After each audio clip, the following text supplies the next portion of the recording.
Non, mais si Dieu était pour nous, Comment ceci nous arrive? C'est pas grave.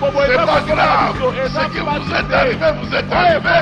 Maintenant, il faut prendre conscience que Dieu est présent, il est venu.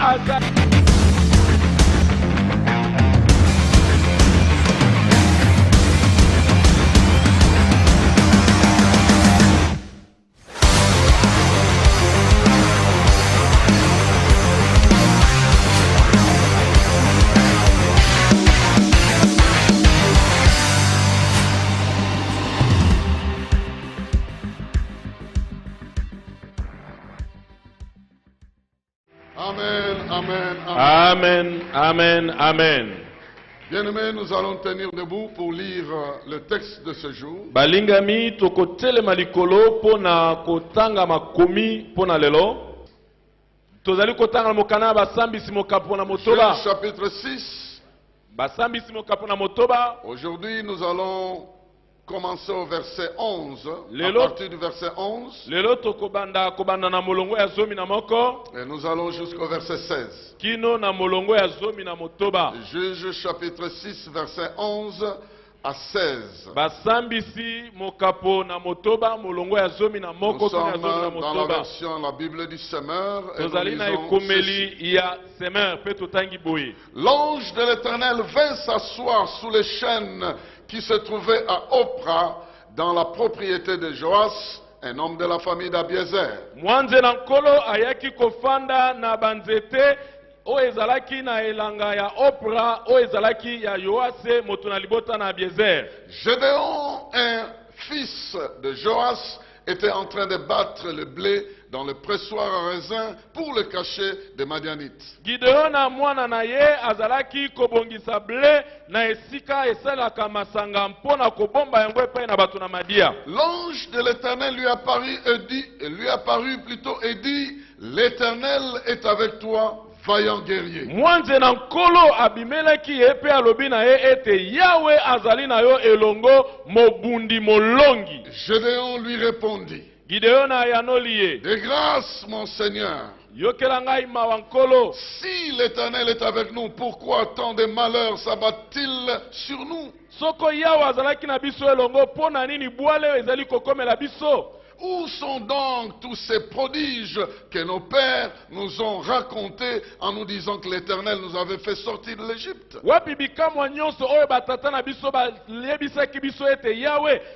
En réalité, l'Éternel nous a abandonnés et nous a livrés au pouvoir des Madianites. Alors l'Éternel se tourna vers lui et dit, va avec cette force que tu as et délivre Israël des Madianites. N'est-ce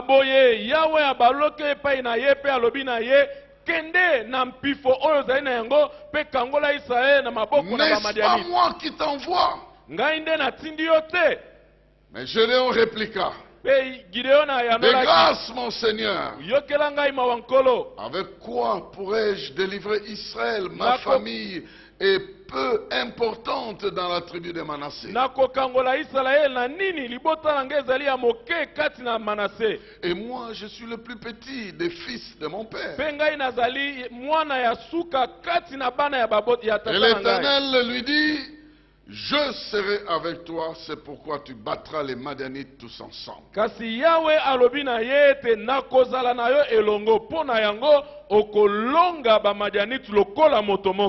Amen. Amen. Veuillez reprendre vos places, que Dieu vous bénisse.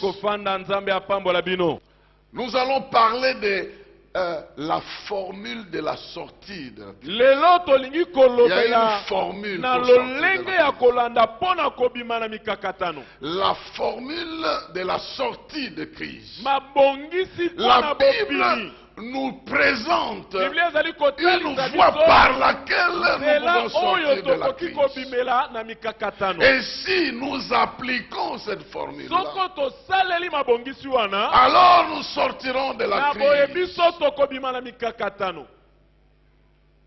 C'est une formule simple. Elle a trois éléments importants. Et ce jour, je prendrai un élément à la fois.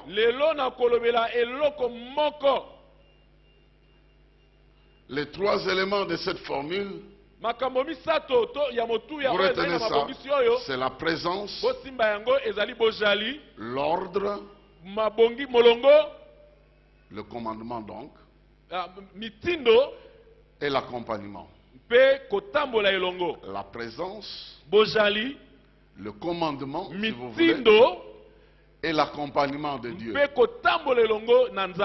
Ces trois éléments constituent la formule de Dieu pour sortir l'homme de sa crise. Je vous assure que nous pouvons partir de Genèse jusqu'à Apocalypse. Nous allons démontrer cela. Mais parce que c'est très important, j'ai décidé de parler précisément d'un point par jour pour que je m'explique correctement. Donc aujourd'hui nous parlerons de la présence, demain nous parlerons du commandement ou de l'ordre, et le lendemain nous parlerons de l'accompagnement de Dieu. Et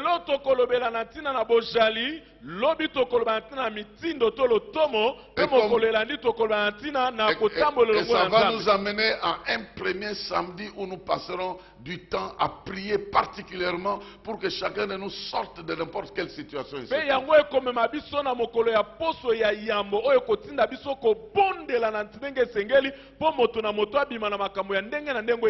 Quand nous regardons le texte qui est en face de nous, nous voyons ces trois éléments apparaître. La présence de l'Éternel. L'Éternel vient rencontrer Gédéon. Il vient le rencontrer et il lui donne l'ordre. Va. Et quand Gédéon est en train de rouspecter, il lui dit: je serai avec toi, je vais t'accompagner. Il est présent, il donne l'ordre et il dit: je serai moi-même avec toi. Ça s'est passé toujours comme ça. Même là où il a changé la condition des malades, il s'approche, il dit: tu vas être guéri, tu vas sortir de cette affaire. Oh non, je n'ai personne. Lève-toi, prends ton et tu peux partir. Il lui donne l'ordre et il accompagne la personne sur le chemin, parce que plus tard il va le rencontrer. Bien-aimés dans le Seigneur, si nous prenons conscience de cette réalité, nous allons toujours sortir de n'importe quel type de crise dans laquelle nous pouvons entrer. Parce que nous saurons par où nous devons passer. Première étape de cette formule, ou la première partie, c'est la prise de conscience de la présence de Dieu. Tout ce que Dieu veut faire voir à Gédéon, c'est de prendre conscience de sa présence. Dieu veut que Gédéon comprenne que le Dieu là dont il a entendu parler est effectivement celui qui est en train de lui parler. Non, mais si Dieu était pour nous, comment ceci nous arrive? C'est pas grave. Ce qui vous est arrivé, vous êtes arrivé. Maintenant, il faut prendre conscience que Dieu est présent, il est venu. C'est celui-là qui a dit à Moïse: j'ai entendu le bruit, les prières, les cris de douleur de mon peuple, parce qu'il subit des maltraitances de la part des Égyptiens. J'ai entendu son bruit et je suis venu. Et lorsqu'il vient, il veut qu'on tienne compte de sa présence. C'est pas pour rien que Jésus insistait auprès de Marie et Marthe. Non, si tu étais ici, il y a quelques jours passés, notre frère ne serait pas mort. Mais moi, je suis la résurrection et la vie. Il veut que nous puissions être conscients de sa présence. Bien-aimés dans le Seigneur, nous voulons aujourd'hui voir deux choses. Qu'est-ce que nous devons comprendre par la présence de Dieu? Que nous apporte la présence de Dieu? Et deuxièmement, comment alors nous pouvons nous approprier cette présence? Comment nous pouvons exploiter, jouir, bénéficier de cette présence-là? Nous allons répondre à ces deux questions rapidement. À la première question, de savoir que nous apporte la présence de Dieu. Ou pourquoi Dieu se présente en nous. Parce que la Bible nous apprend que Dieu est partout. Il est partout. Il est partout, en tout lieu, en tout moment présent. Mais des fois, il manifeste, il se décide de manifester sa présence de manière particulière. Il y a 4 raisons fondamentales que je me répartis. Il y a plusieurs raisons, mais j'en donne 4. Dans la circonstance que nous traversons nous aussi. Parce que nous sommes dans les 40 jours. Je donne 4 raison fondamentale. Et puis je vais aussi parler de comment nous pouvons nous connecter. Une des raisons fondamentales, c'est que quand Dieu se manifeste en nous, il se présente en nous, il veut nous connecter à notre vraie destinée. Il veut nous connecter à notre vraie destinée. Vous savez, bien-aimés dans le Seigneur, lorsque les problèmes nous arrivent, des fois nous croyons que c'est la fin du monde. Des fois nous croyons que tout s'arrête là. Que les problèmes qui nous arrivent viennent pour arrêter notre existence et puis arrêter notre vie. Quelle n'est pas notre surprise de voir que les choses continuent comme par le passé. La vie continue. Malgré le problème, la vie continue. Dieu vient nous connecter à notre vraie destinée. Je vais vous lire juste 2 textes et puis nous allons avancer. Dans Juge chapitre 6 verset 12, le texte que nous avons lu, il est écrit, l'ange de l'Éternel lui a apparu et lui dit, l'Éternel est avec toi, vaillant guerrier. En d'autres termes, parce que l'Éternel est avec toi, tu deviens un vaillant guerrier. Peu importe ce que tu étais avant, mais la présence de l'Éternel dans ta vie provoque une révélation de ta vraie identité. J'aimerais que tu comprennes ça. Dieu vient dans ta vie pour te révéler ta vraie identité. Si c'est le diable qui vient dans ta vie, c'est pour te démontrer combien tu es nul, combien tu ne vaux rien, combien tu ne vas jamais réussir. Quand le diable vient, il t'apparaît, c'est pour te rendre nul.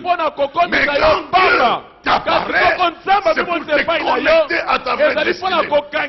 C'est lui qui a dit à Jérémie, avant même lorsque tu étais une masse informe dans le ventre de ta mère, je connaissais tes jours, je savais ce que tu valais. Alors que tu étais une masse informe dans le ventre de ta mère, moi je te connaissais déjà. Bien-aimé dans le Seigneur, alors que tu sembles être nul, Dieu vient apparaître pour te montrer que tu n'es pas nul. Tu as une destinée. Et c'est lui qui a cette destinée entre ses mains. Parce que c'est lui qui porte ta destinée. Il est fier de toi. Tu es ignorant de ce qui t'attend. Lui connaît ce qui t'attend. N'est-ce pas qu'un autre passage qui peut nous aider, c'est celui de Genèse 28, verset 13. Genèse 28, verset 13. Nous lisons. L'Éternel lui-même se tenait tout en haut et lui dit, je suis l'Éternel, le Dieu d'Abraham, ton ancêtre, et le Dieu d'Isaac. Yahweh yemoko atelemaki likolo pe alobi na ye nazali Yahweh Zambe na Abraham Zambe tu reposes libanga epai wapi yo la donnerai na kopesa yo yango à toi et à ta descendance epai na yo pe na bakitani na yo. Aujourd'hui tu parais comme un fouillard. Lelo za komona lokola mokini. Tu es en train de fuir la colère de ton frère et tu dors dans une brousse ayant la tête sur une pierre. Tu ne connais pas ton avenir. Je suis venu te dire, je connais ta destinée. La terre sur laquelle tu es en train de te reposer comme un fouillard t'appartiendra. Je ne sais pas si des fois les choses que tu envies dans la vie des autres t'appartiennent déjà sans que tu saches que ça t'appartient. Je suis venu proclamer dans la vie de quelqu'un qu'il y a des meilleures choses qui t'appartiennent. Même si tu ne les as pas encore, la présence de Dieu vient te connecter à ta destinée. Viens te connecter à ta destinée. Laisse que ce soir tu sois connecté aux grandes choses qui t'ont été réservées. Les choses qui ont été réservées, créées pour toi. Il y a des choses particulièrement réservées à toi seul. Et le Dieu d'éternité vient pour te connecter à ces choses-là. Deuxième raison. Deuxième raison, la présence de Dieu. Jéhovah Shammah, comme il est appelé, vient nous connecter au mystère de la divinité. Au mystère de la divinité. Il nous connecte à sa gloire. Il nous connecte à la fertilité de notre foi. En d'autres termes, quand Dieu est présent, tout ce que nous croyons devient possible. Tout ce que nous croyons devient possible. Tout ce que nous demanderons devient possible. Bref, la présence de Dieu vient nous connecter à la gloire de Dieu. Les échecs du passé peuvent disparaître parce que nous sommes devant celui qui peut changer notre histoire. À Abraham, il lui avait dit ceci. Dans Genèse chapitre 18, verset 13 à 14. Alors l'Éternel dit à Abraham, pourquoi Sarah a-t-elle ri en se disant, peut-il être vrai que j'aurai un enfant âgé comme je suis? Y a-t-il quoi que ce soit de extraordinaire pour l'Éternel? L'an prochain, à la même époque, où je passerai chez toi, Sarah aura un fils. Oh, qu'il en soit ainsi. Que si tu attendais quelque chose dans une année, tu es ça. À partir de maintenant où tu entends la parole de Dieu, que quelque chose commence à se passer par rapport au temps. Si c'est dans un mois, que ce mois-là commence aujourd'hui. Si c'est dans une année, que cette année commence aujourd'hui. Si c'est dans 3 mois, que ce mois-là commence aujourd'hui. Dieu commence l'époque des grandes choses de ta vie lorsqu'il est présent dans ta vie. Il te connecte avec des extraordinaires. Pendant que tu m'entends, je proclame, si la chose que tu attends doit se réaliser dans un jour, que ce jour-là soit aujourd'hui.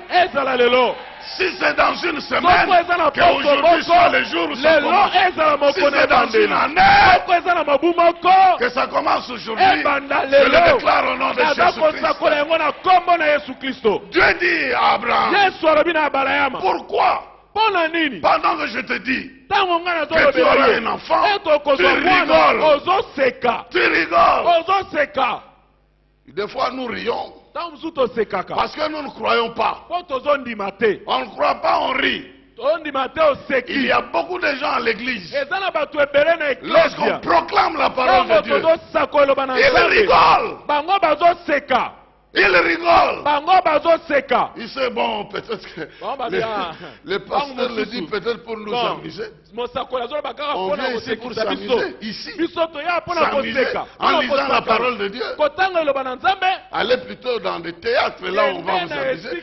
Parce qu'il y a des spécialistes qui peuvent vous scier les côtes en vous faisant rire. Ici, on ne vient pas pour blaguer.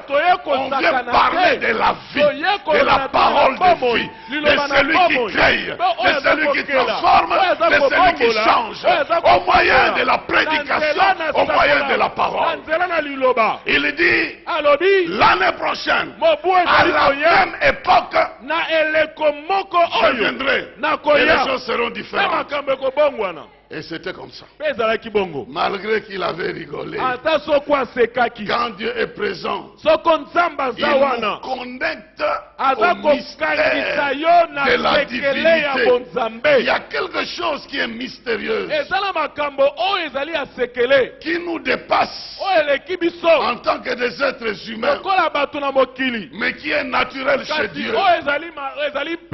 C'est comme ça que Jésus disait à Marie et Marthe, même s'ils sont déjà, ne t'ai-je pas dit, si tu crois, tu verras la gloire de Dieu.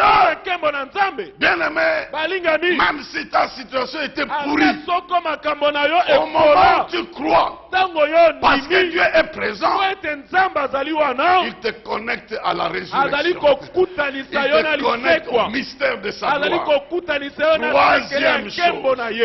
Troisième chose. La présence de Dieu nous connecte à la provision de Dieu. À la provision de Dieu. Il y a des choses que Dieu a prévues pour nous. Ces choses-là deviennent réelles lorsque nous nous connectons à Dieu. Jéhovah Jireh. Ce nom-là est un nom qui lui appartient. Mais lorsqu'il vient, il se présente en nous. Il nous connecte aux réalités de sa provision. C'est pourquoi 5 pains et 2 poissons ont suffi pour régler le problème de 5000 personnes. Parce qu'il est un Dieu qui pourvoit. C'est pourquoi il est écrit ceci dans Matthieu chapitre 8. Matthieu chapitre 8, versets 16 à 17. Il est écrit ceci. Le soir venu, on lui amena beaucoup de gens qui étaient sous l'emprise de démons. Par sa parole, il chassa ces mauvais esprits. Il guérit aussi tous les malades. Ainsi se réalisait cette parole du prophète Isaïe. Il s'est chargé lui-même de nos infirmités et il a porté nos maladies. Dieu pourvoit en notre vie. Et lorsque nous nous connectons à lui, nous avons accès à la provision de Dieu, à ce que Dieu a pourvu. C'est comme ça que la veuve de Sarepta avait entendu Élie lui dire, parce que tu te connectes à moi et je représente ce Dieu-là, l'huile ne se terminera pas. La farine ne se terminera pas. Elle n'augmentera pas de quantité. Elle ne diminuera pas. Mais elle sera là chaque jour. La quantité d'un jour, tous les jours, tous les jours, tous les jours. Ça ne gonfle pas. Mais ça ne se termine pas. Parce qu'il y a quelqu'un qui pourvoit. Si ça gonflait, quelqu'un va dire oui, il y a des phénomènes. Lorsqu'on laisse la farine pendant un temps, on couvre ça, ça peut, non. La petite quantité là, on déverse, on prépare, ça réapparaît.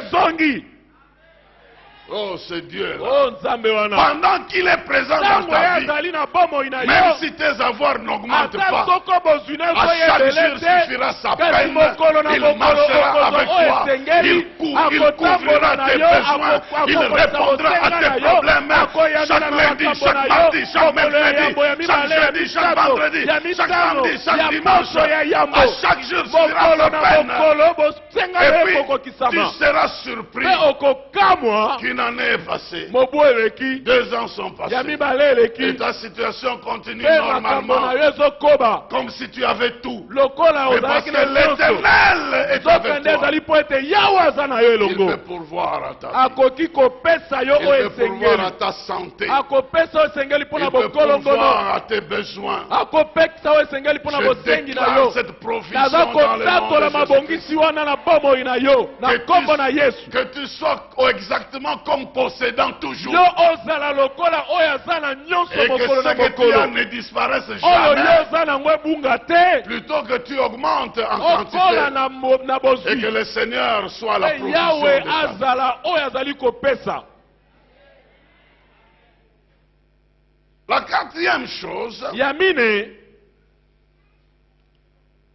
c'est comme le résumé de tout. La présence de Dieu nous connecte au règne de Dieu.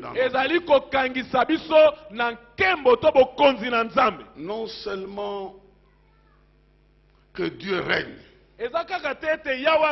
mais ce règne-là devient évident. Évident dans notre vie. Il devient le patron de tout ce que nous sommes. Personne d'autre ne peut régner en nous.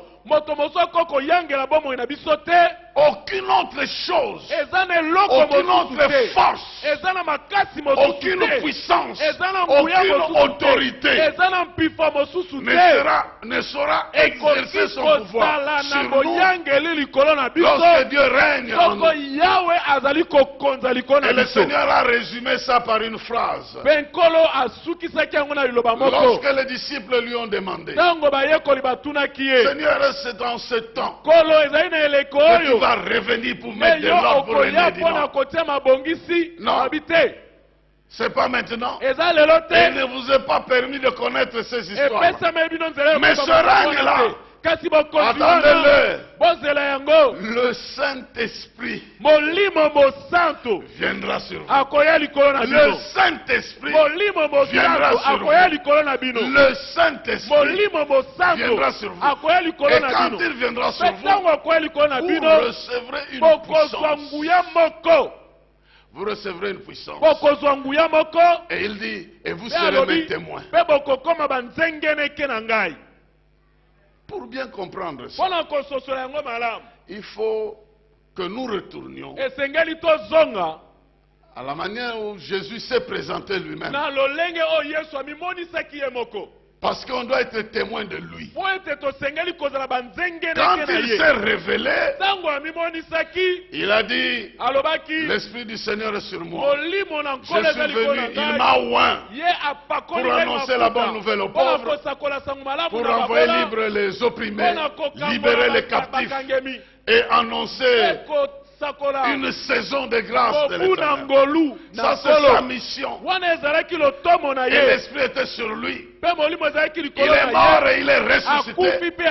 Il est allé auprès du Père, continuer à préparer des places pour nous. Mais ce règne-là n'est pas parti avec lui. Le même Esprit qui était sur lui vient sur nous. Et nous sommes témoins, nous. Et ce que Christ a fait peut aussi se faire maintenant. Le même Christ, nous a dit l'Esprit qui était sur lui va venir sur nous. Et le règne de Dieu qu'il a exercé peut être exercé par nous. Qu'il en soit ainsi. Que tu reçoives cet esprit. Et que par l'Esprit de Dieu, le règne de Dieu s'établisse en toi. La puissance de Dieu se manifeste en toi. Et que par tes paroles tu chasses les démons. Et que par tes prières tu renverses les puissances des ténèbres. Et que tu marches sur les serpents, les scorpions et sur toute la puissance de l'adversaire. Et que rien ne puisse te nuire. Qu'on te fasse la guerre, qu'on ne te vainque pas, parce que tu es témoin de celui que tu représentes. Lui a vaincu, toi aussi tu vaincras.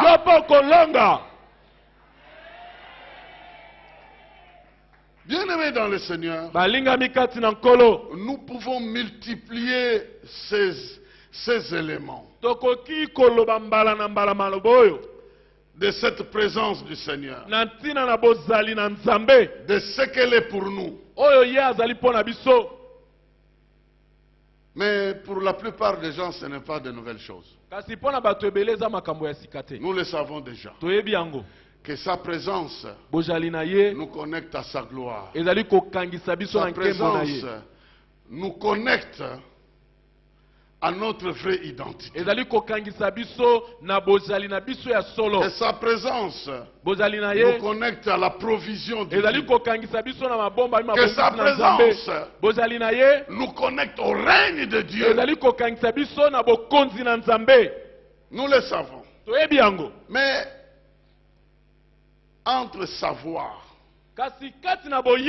et vivre ce que nous savons, il y a un petit exercice que nous devons faire. C'est pourquoi je vais répondre à la deuxième question. Comment nous pouvons bénéficier de cette présence de Dieu dans notre vie?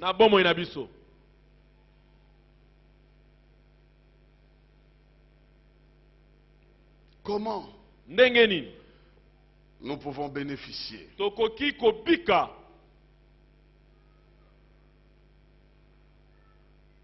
Il y a 3 actes que le Seigneur nous demande de faire pour nous approprier sa présence. Vous savez, Jésus pouvait être là et la foule aussi est là. Mais il y a des gens qui venaient avec l'intention d'obtenir de lui quelque chose qu'ils obtenaient. Ils obtenaient parce qu'ils s'approchaient avec l'intention. Rappelez-vous de cette femme qui avait la perte de sang, qui avait touché à la vie de Jésus-Christ. Et Jésus a dit, quelqu'un m'a touché. On dit, non, mais tu es bousculé partout. Il dit, non. Bousculé et touché, 2 choses différentes. Bien-aimés dans le Seigneur, le premier exercice qui nous permet de nous connecter à la présence de Dieu, le premier exercice s'appelle la méditation. La méditation de la parole. La répétition. Nous avons dit que là où Dieu est présent, il nous connecte à sa gloire. Il nous révèle notre identité. Mais ce que nous devons savoir, c'est qu'aujourd'hui nous parlons, sa présence est dans sa parole. Sa présence est dans sa parole. C'est par sa parole que nous pouvons le rencontrer. On ne va pas le rencontrer seulement comme ça. Dans le vide.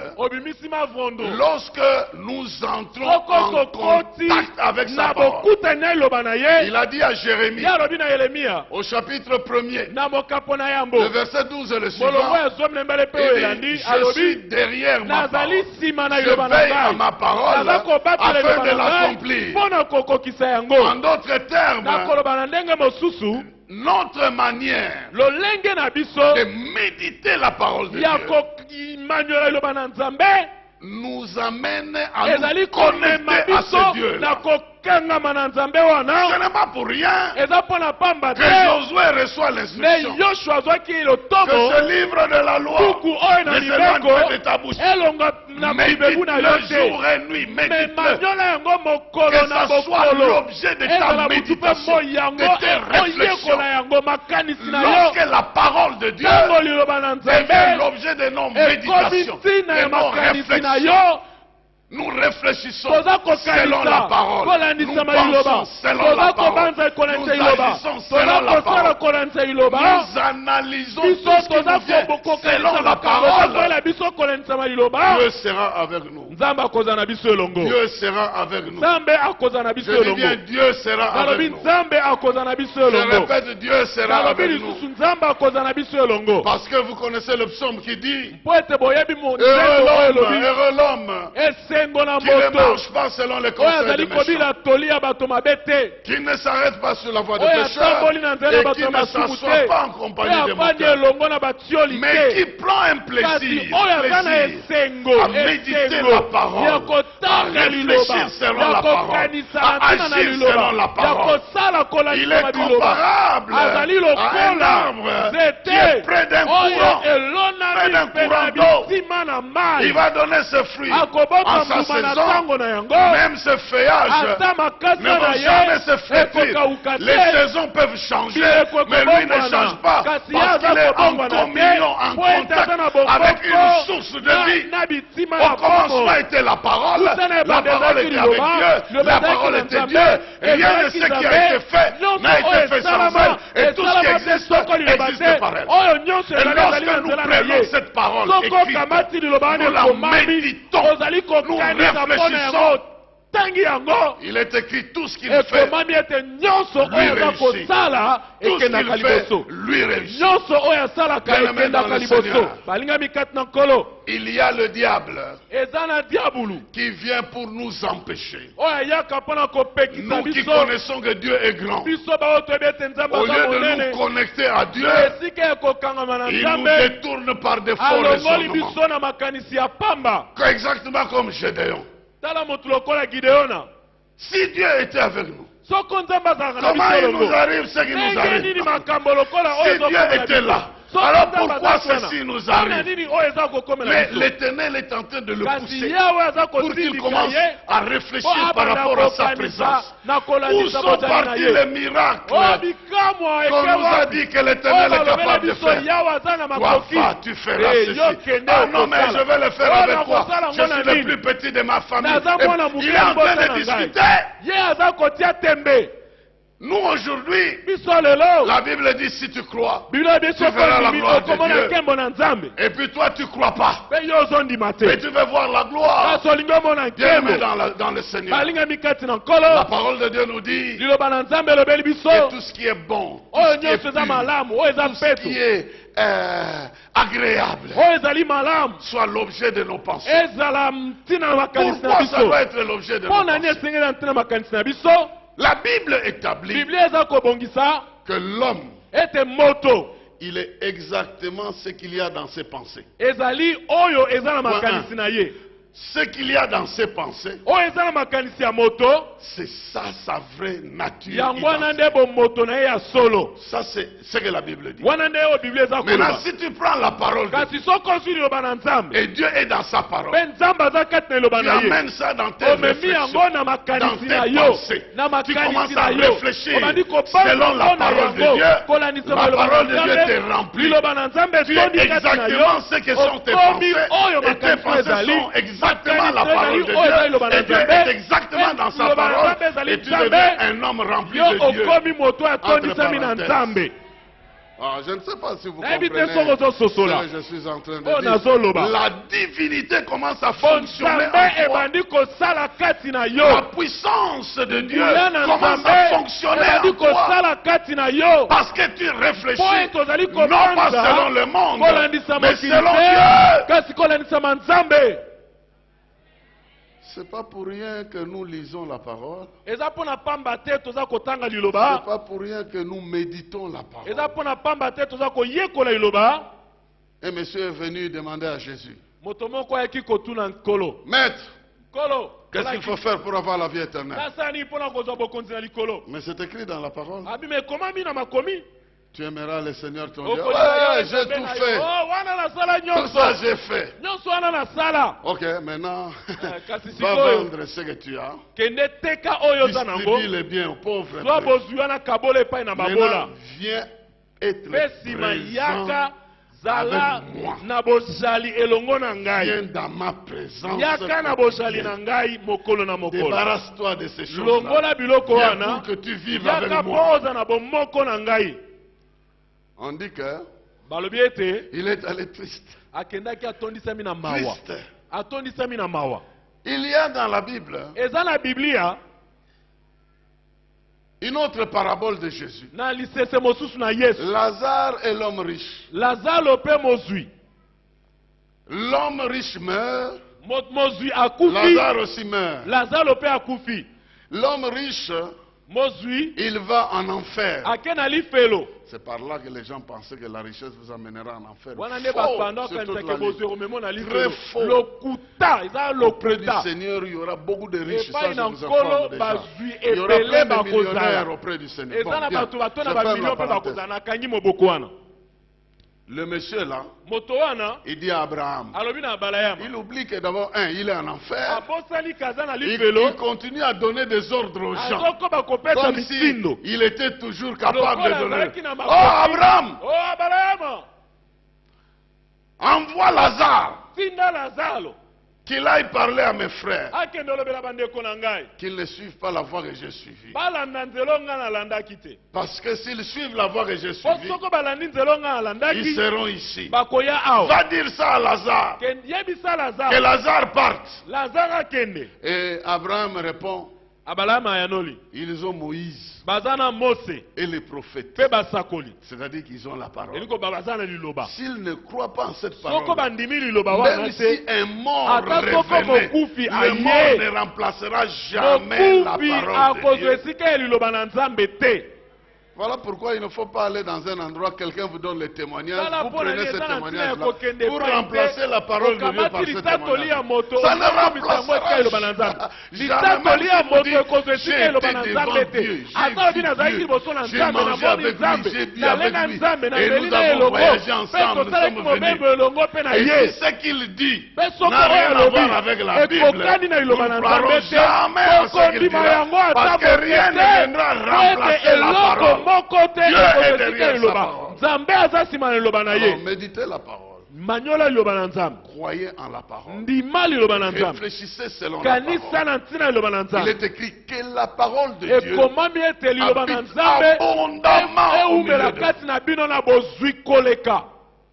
C'est dans ces conditions-là que Dieu va opérer facilement au milieu de vous. Deuxième chose. La prière, la prière, la prière. La prière. La prière. Il y a deuxième activité. Non seulement méditer la parole, mais aussi se présenter devant Dieu, passer du temps devant ce Dieu-là, lui exprimer nos problèmes, même aussi lui exprimer notre reconnaissance, le contempler sans avoir l'intention de demander quoi que ce soit. Dans le psaume 16, verset 8,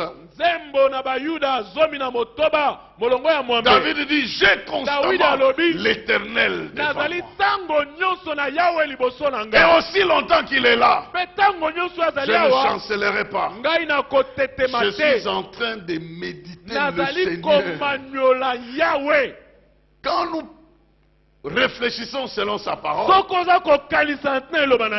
nous pensons à ce qu'il a dit. Mais dans la prière, nous nous mettons en face de lui. Nous le contemplons et nous l'admirons. Nous lui posons nos problèmes et nous recevons la réponse. Il dit, tant que j'ai le Seigneur en face de moi, je ne chancellerai pas. C'est pourquoi Paul dit que nous pouvons toujours rester en prière. Prier sans cesse. Comment on peut prier sans cesse? Sinon garder dans notre esprit, être en présence de Dieu. Non pas seulement de sa parole, mais penser à lui. Penser à lui en passant par ses noms multiples que nous connaissons. Il est Jéhovah Shammah, il est Jéhovah Jireh, il est El Shaddai. Quand vous passez l'Éternel en revue, il y a un texte que j'aimerais peut-être vous lire rapidement. Il est dans le psaume. Psaume.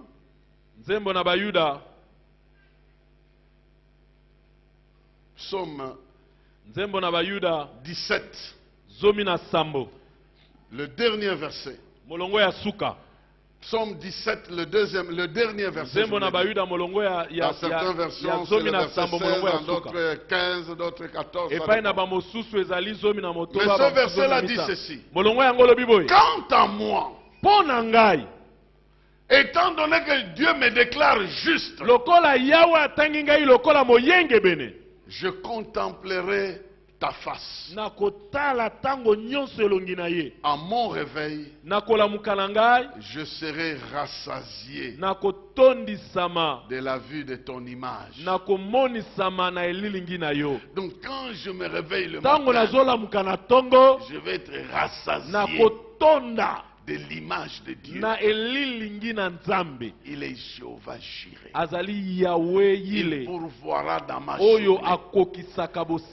Il y a des gens, dès qu'ils se réveillent, ils se réveillent avec les problèmes qui les attendent. Dès qu'ils se réveillent, ils savent déjà, ah, il est quelle heure? Il est 5 heures. La propriétaire de la maison a dit qu'elle et je vais déjà sortir.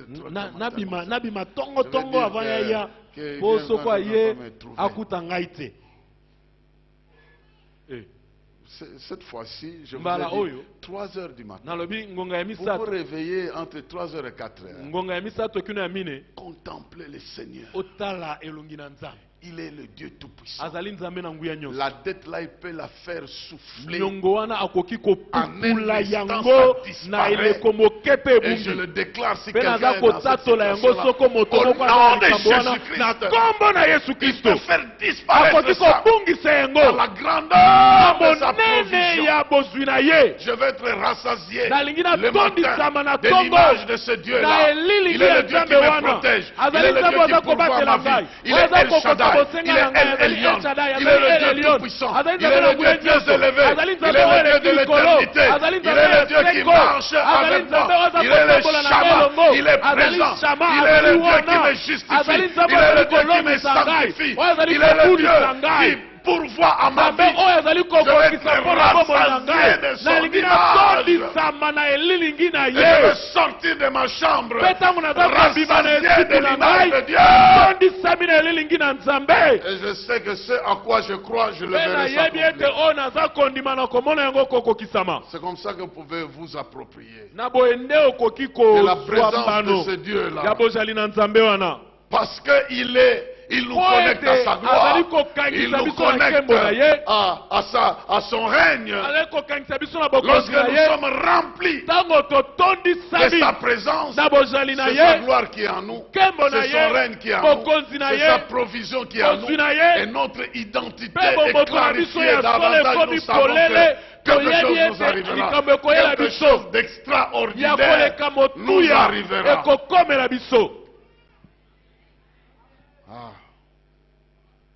Bien sûr que nous sommes déjà très habitués à ne pas développer cette culture de nous connecter à Dieu et de le contempler.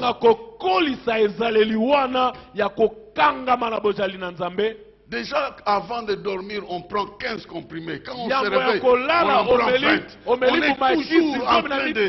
Je ne refuse pas que vous preniez ça. Mais vous avez déjà un rythme. Des choses qui ne répondent pas à vos problèmes. Vous êtes fidèle à ça. Fidèle.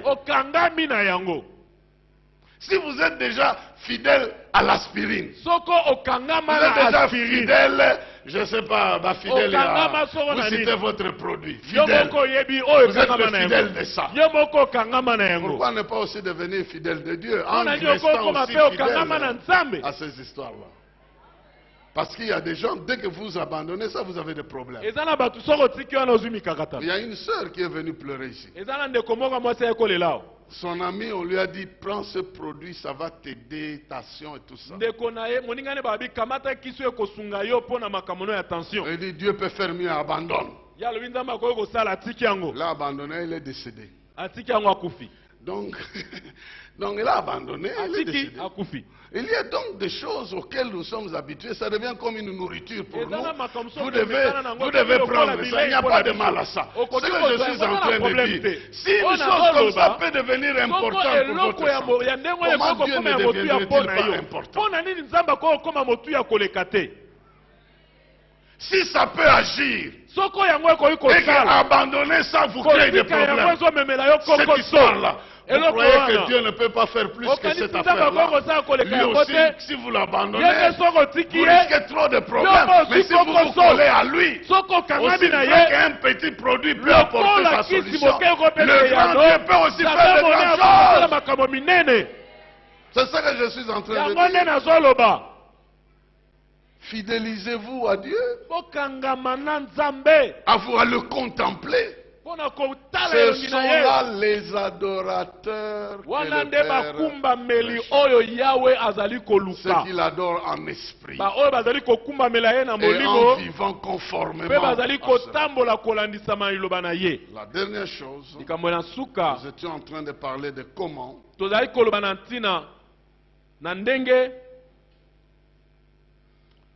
c'est de marcher dans l'obéissance à l'esprit. Chercher la révélation de l'esprit et marcher selon les directives de l'esprit. C'est une façon de vous approprier la présence de ce Dieu, la méditation de sa parole, la prière et la contemplation de sa personne, mais aussi la marche dans l'obéissance de son esprit. Ces trois choses-là feront que tout ce que nous avons vu, que la présence de Dieu nous apporte, que ça cesse d'être théorique, ça deviendra une réalité. Ne pas lire la parole pour la lire, mais lire pour réfléchir et agir en fonction de ce que je réfléchis. Pour garder et m'approprier cette parole. Passer du temps à contempler ce Dieu-là, à l'admirer dans sa grandeur. Ça me remplit de sa personne. Ça me remplit de son image. Ça me remplit de son autorité. Mais aussi dans ma voix. Parce que dans ma conscience et dans ma connaissance, l'esprit me dira, ceci est mauvais. Là tu peux avancer. Lorsque je lui obéis, et je marche sous la soumission de cet esprit, je n'accomplirai pas les désirs de la chair. L'esprit du Seigneur va me conduire et la présence de Dieu deviendra une réalité. C'est pourquoi il dit que mon corps même devient le temple de l'esprit. Et des choses qui commencent à se passer là-bas deviennent des choses extraordinaires. Vous savez, même les gens qui pratiquent des pouvoirs mystiques, des fois ils arrivent à étonner les gens. Pourquoi ceux qui ont Dieu ne peuvent pas étonner? Un jour, j'assistais on préparait le corps de mon cousin qui était décédé à une morgue là. Alors j'ai posé la question à ce monsieur-là. Il dit, tu travailles ici depuis combien de temps? Oh non, depuis 10 ans. J'ai dit, raconte-moi au moins 3 faits insolites que tu as déjà vus dans ton travail ici. Il dit, il y a un jour, on nous a amené un corps d'une jeune fille et on l'a mis là-bas. Le soir, quand je faisais l'inspection, prendre les notes et vérifier, je touche son corps, je bouge. Elle ouvre les yeux. Et puis moi, je suis sorti. J'ai appelé les infirmiers, ils sont venus. On a trouvé qu'en fait, on l'avait beaucoup tapé comme étant sorcière. C'était une orpheline qui était adoptée. On l'a accusée de sorcière, on l'a tellement tapé. Quand elle est entrée dans l'inconscience, on l'a amenée ici pour la mettre dans le frigo pour qu'une fois pour toutes elle puisse mourir. Mais Dieu n'a pas voulu. Elle me dit, aujourd'hui je vous parle. Elle a été prise par l'église catholique là. Elle est mère de 3 enfants, elle a déjà eu son mari, elle a déjà 3 enfants. J'ai dit, ah ça c'est bien. Deuxième. Elle me dit, deuxième, on a amené quelqu'un qui était dans les sciences là. On me dit, ce monsieur ici, il ne faut pas ouvrir son ventre. J'ai dit, mais mon travail c'est de faire ça. Je dois préparer le corps, l'embaumer. On me dit, touche pas. Et puis ils sont partis. Quand ils sont partis, je dis, ah, ça c'est eux. Moi je touche. Je prends mon couteau, j'enfonce. Le couteau disparaît. Oh. Je suis allé prendre un deuxième. J'enfonce ici. Je tiens le couteau. Je veux ouvrir. Ça disparaît. J'ai dit, qu'est-ce que tu as fait? Il a regardé à gauche et à droite. Il dit, j'ai pris la machette. J'ai ouvert. Et puis j'ai fait mon travail. J'ai refermé. Leurs histoires là, ça me concerne pas. Vous imaginez. Le corps déjà détruit peut devenir l'objet des petits trucs comme ça. Parce qu'on appartenait à un autre système. Et ton corps vivant, qui a le Dieu vivant, ne peut-il pas faire disparaître les maladies? Ne peut-il pas faire disparaître les malédictions? Ne peut-il pas faire disparaître les choses qui viennent de la sorcière? Je déclare que ça disparaîtra. Au nom de